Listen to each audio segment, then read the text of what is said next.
Dans ce premier 1, 2, 3. Oui, monsieur, tant mieux, c'est 4 jours de protection. Oh, putain, j'ai avec la protection. Aujourd'hui. Bonjour Toulouse. Je me présente, je m'appelle Bébel. Je suis vivant et cette semaine, c'est moi qui vous présente Quoi de neuf Toulouse. Bienvenue. Dans ce premier numéro, on parle des espaces No Kids. On s'intéresse à un festival de cinéma à Toulouse et puis on donne la parole à la gérante d'une cabane café aux Argoulets. Et chaque semaine, on va mettre en lumière une Toulousaine ou un Toulousain qui fait briller la ville. Et on commence avec celui qui met Toulouse en couleur depuis des décennies. Il est au micro de Sophie Sarens. Donc je m'appelle Loïc, mon nom d'artiste c'est Mondé. Je fais du graffiti à Toulouse depuis 25 ans. Et aujourd'hui, je suis aussi directeur artistique d'une exposition qui s'appelle Lay Up. On va monter une très grosse exposition qui va ouvrir le 2 mai jusqu'à fin juin. On fait venir 44 artistes européens et on va investir un nouveau quartier toulousain qui est le quartier Saint-Michel. Cette exposition elle va présenter des installations in situ, des grosses fresques ainsi que des œuvres. Et on va pouvoir vous présenter un peu tous les styles qui font la richesse de l'art urbain, mais aussi des conférences, des tables rondes, pas mal de choses à l'intérieur qui vont être intéressantes. Qu'est-ce que vous pourriez dire à quelqu'un qui se dit « je n'y connais rien en street art, c'est pas du tout mon domaine », pour le convaincre justement de venir à cette expo? Moi je peux lui dire déjà qu'il trouvera toujours quelque chose qu'il va aimer. Parce qu'il y a vraiment une grosse richesse picturale à l'intérieur et puis que c'est l'occasion aussi de s'intéresser à ce mouvement qui est un mouvement quand même riche et qui est pas assez pour moi représenté, surtout à Toulouse qui est une ville qui a une grosse histoire. Donc à ces personnes-là je leur conseille vraiment de venir, l'entrée est gratuite. On veut vraiment désacraliser l'art en fait. C'est pas une galerie, c'est pas une galerie avec des codes, c'est pas un musée. On le crée comme un lieu de vie. On veut vraiment que les gens se sentent bien. Et à côté de ça, on a des espaces de restauration, tout ça. Donc l'idée, c'est que les gens peuvent y passer la journée et se faire l'expo tranquillement. Je pense que pour faire le tour, il nous faut à peu près 2h30. Et voilà. Je vais vous poser quelques questions rapides. L'idée, c'est d'en apprendre un peu plus sur vous, sur votre rapport à Toulouse et vos inspirations. Vous êtes prêts ? Ouais. Alors, Toulouse, pour vous, c'est quoi ? Ma ville. Votre quartier préféré à Toulouse? J'aime beaucoup le quartier Saint-Michel, Carme, c'est pas parce qu'il y a l'expo. Un resto pour manger entre potes? J'aime bien le sans-nom. Une terrasse pour boire l'apéro? Le marché noir. Est-ce que vous savez comment on dit pas de doigt en occitan? Je l'ai entendu dans le métro. C'est l'idée. C'est un test métro. Je le dirai mal, donc je le dirai pas. Si vous deviez organiser votre dîner idéal, vous inviteriez qui?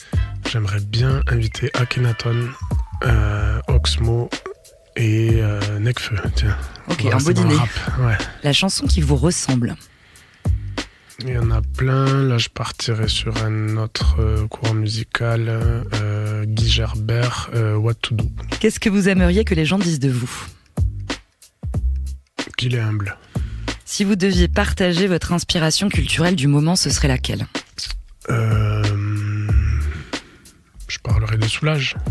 Si vous étiez une couleur, justement? Je dirais le bleu majorel. Pourquoi? Parce que je trouve que c'est une couleur qui est apaisante. Tag ou graphe? Tag. Si vous étiez un son? Si j'étais un son... une sonnerie de train.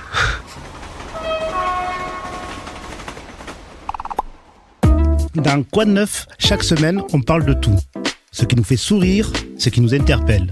Aujourd'hui, Sophie Aritunian s'intéresse à un sujet qui concerne sûrement beaucoup de jeunes parents.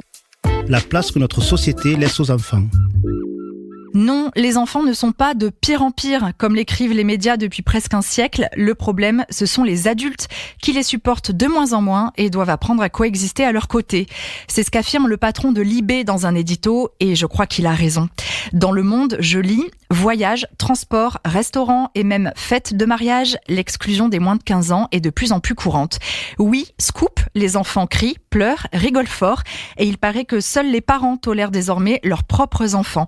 La dernière fois que j'ai pris le train Toulouse-Paris avec ma fille de 5 ans, je n'avais qu'une seule crainte, qu'elle dérange les autres passagers. Sérieusement. À l'heure du réarmement démographique, les injonctions contradictoires pleuvent sur les parents. Faites des gosses, oui, mais gardez-les chez vous, surtout qu'ils ne dérangent personne. À Toulouse, si on exclut le manque cruel de places en crèche, l'ambiance m'a toujours semblé plutôt kids-friendly. Certains restos ont même des espaces dédiés. Alors, si vous avez envie de prendre l'air à l'arrivée des beaux jours, je conseille le resto du Jardin des Plantes, super cadre en terrasse, il y a des chaises hautes et des menus enfants sympas. Et si vos enfants pleurent, les gens s'en remettront.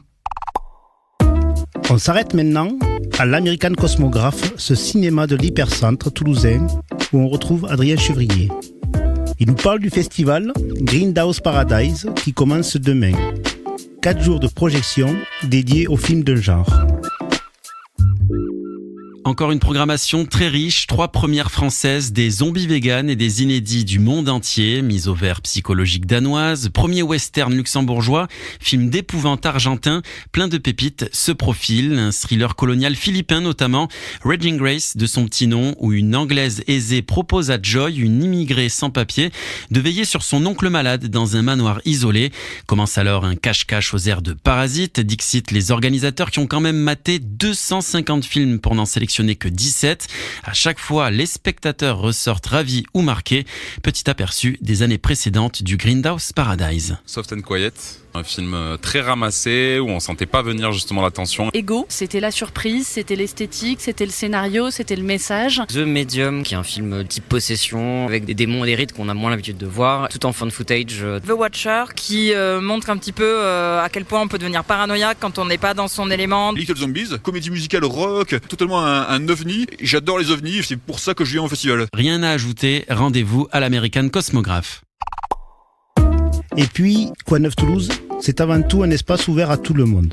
Justement, aujourd'hui, on prend un café à la sortie du métro des Argoulets. Vous avez peut-être remarqué une petite cabane. Derrière le comptoir, c'est le sourire de la patronne qui nous accueille. Et elle nous présente son concept. Bonjour à tous, c'est Bénédicte donc. Je suis la créatrice de la cabane café à la sortie de métro des Argoulets. On est une petite structure autonome en énergie. On essaie d'avoir le moins d'impact possible sur notre environnement. Voilà, donc je propose donc le café, cabane café, boissons chaudes, boissons fraîches, pâtisserie maison, sandwich le midi. Et plat du jour qu'on peut déguster sur la petite terrasse qui est installée juste derrière et qui est ouverte à tous. La première des motivations, c'était surtout de créer un lieu de vie, du lien social, que les gens se rencontrent, qui se parlent à nouveau, voilà, toute classe sociale confondue, qu'on rigole, apporter un sourire aussi le matin parce que c'est toujours plus agréable quand on prend le métro pour les usagers de Tisséo. Et voilà, qu'est-ce que je peux vous dire de plus, qu'on est content d'accueillir tout ce petit monde et puis voilà, qu'on vous attend nombreux et qu'on sera ravis de vous recevoir. Quoi de Neuf Toulouse, c'est fini pour aujourd'hui. Si vous voulez en savoir plus, ça se passe sur notre page Insta et en description du podcast. Vous pouvez aussi nous laisser un vocal sur qd9.info. C'est très simple, il vous suffit d'appuyer sur le bouton rouge. Sur ce, je vais continuer à être vivant et je laisse le mot de la fin à mon pote Loïc Mondé. Mon mot de la fin, ça serait graffiti.